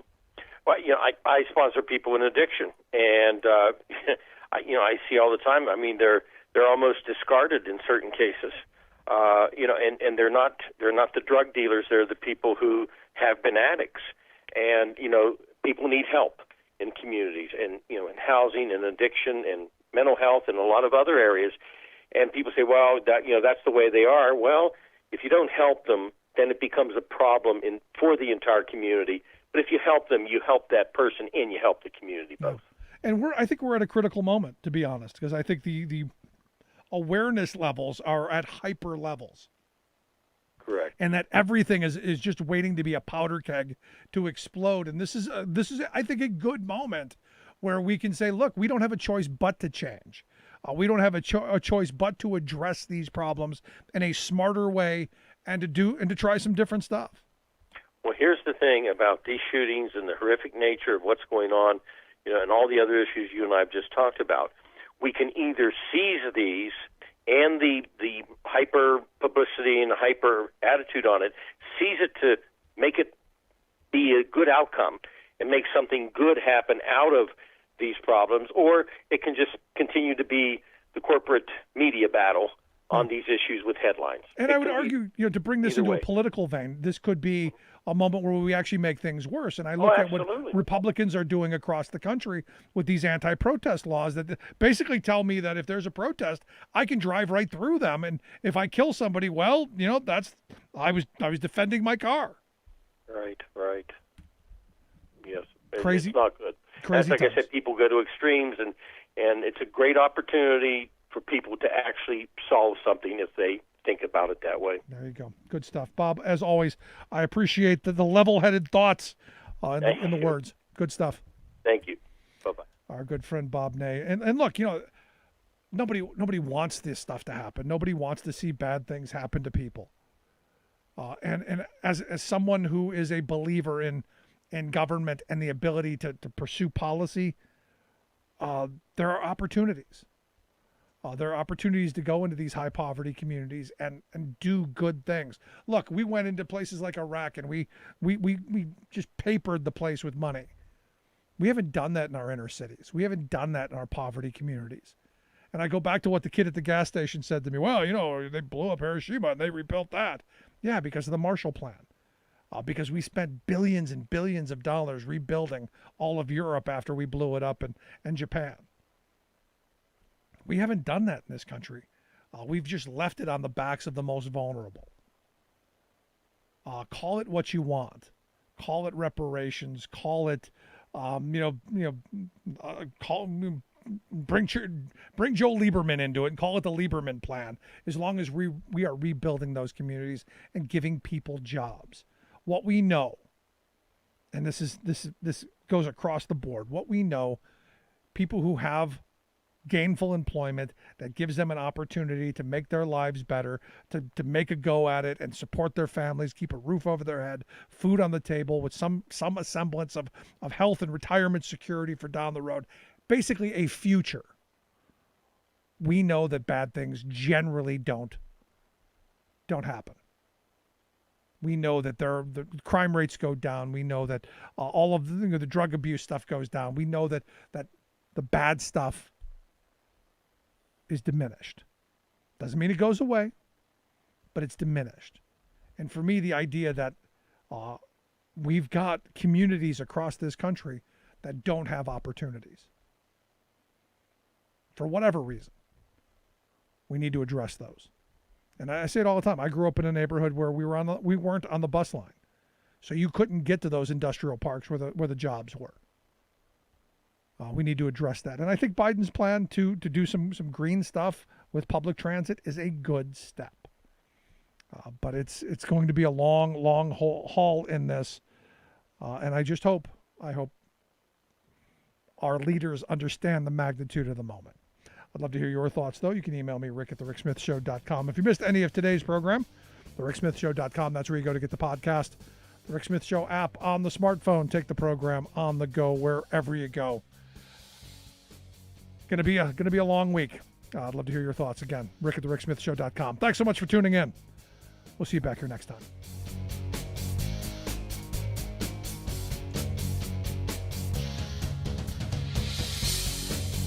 You've been listening to The Rick Smith Show.